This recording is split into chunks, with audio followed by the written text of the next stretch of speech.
অনেক ভয় পেয়েছি আমি, যেহেতু আমার শ্বশুর দুনিয়া থেকে কয়দিন আগে বিদায় নিয়েছে, তার জন্য এখন আবার শাশুড়ি অসুস্থ।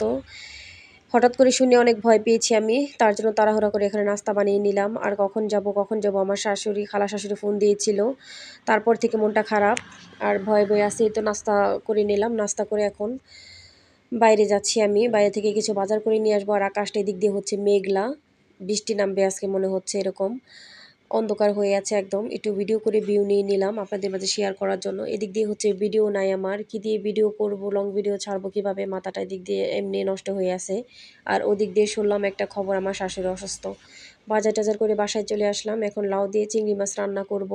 কিসের রান্না কিসের কি কোনো রকম একটু রান্না করতেছি আর কি আমি, ভয়ে ভয়ে সে কখন আসবে গ্রাম থেকে আর আমি কখন যেয়ে উপস্থিত হব।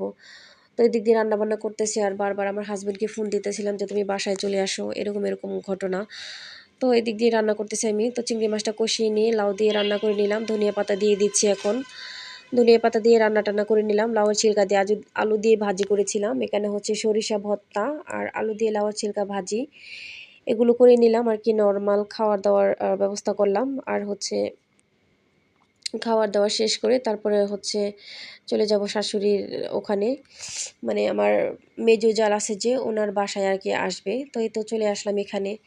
আসার পরে দেখলাম শুয়ে আছে উনি, তো কিছুক্ষণ ওনার সাথে সময় কাটালাম। আর হচ্ছে এদিক দিয়ে জিজ্ঞেস করলাম কি অবস্থা, কেমন এটি। তো ওনার সাথে ছিলাম সারাদিন। আর এখানে এই হচ্ছে আমার মেজো ভাসুরের ছেলে, ছোট ছেলে, ও কে খাবার খাওয়াইতেছিলাম। আর এদিক দিয়ে হচ্ছে আমার আরেক ভাসুরের মেয়ে, হচ্ছে এটা আহিয়া। ওর এর ভিডিও আমি অনেক দিয়েছিলাম, আহিয়ার ভিডিও অনেক দিয়েছি, আপনারা হয়তো অনেকে চিনেন, অনেকে চিনেন না। তো ঘুরে ফিরে একটু ভিডিও করে নিলাম। আর ওরা আসছে, ওই জালের সাথে কথা বলতেছিলাম। আবার আমার ওই জালটা একটু অসুস্থ, ঠান্ডা লাগছে। তো ওই জালটা আসলো, সবাই একটু কথাবার্তা বললাম বসে একসাথে। আর এদিকে হচ্ছে বাইরের ভিডিও নিচ্ছিলাম। এদিকে বৃষ্টি পড়ছে, ঠান্ডা ঠান্ডা একটু বাতাস, বারান্দায় দাঁড়ালাম একটু। আর এখন হচ্ছে দুপুরের টাইম, আমি বাসায় চলে আসছিলাম।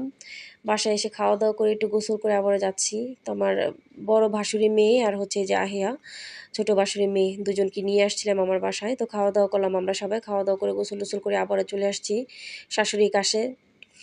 আর এদিক দিয়ে হচ্ছে আমার ভাসুরি মেয়ে বলতেছে পার্কে যাবে, তার জন্য পার্কে একটু নিয়ে আসলাম ওকে। তো পার্কে খেলাধুলা করতেছিল আর আমার জালেও আসছিল সাথে, বললো যে বাইরে চলো একটু বের হয়ে আসি, রুমের ভিতরে বসে থেকে বোরিং লাগতেছে। তার জন্য একটু বাইরে আসলাম, পার্কে ঘোরাঘুরি করলাম একটু, ওর একটু ভিডিও নিলাম। তারপরে এখন আমারও মনে হচ্ছে যেন কেমন জানি আমি অসুস্থ হয়ে যাচ্ছি। আর আমার বয়স শুনে অত বুঝতে পারতেছেন আপনারা অনেকেই যে আমার কণ্ঠস্বর কেমন হয়ে গিয়েছে, ঠান্ডা একদম। তো ভাস্তির সাথে একটু পার্কে দাঁড়ালাম, খেলাধুলা করতেছিল। সবাই মিলে আমার শাশুড়ির জন্য দোয়া করবেন, আমাদের সবার জন্য দোয়া করবেন।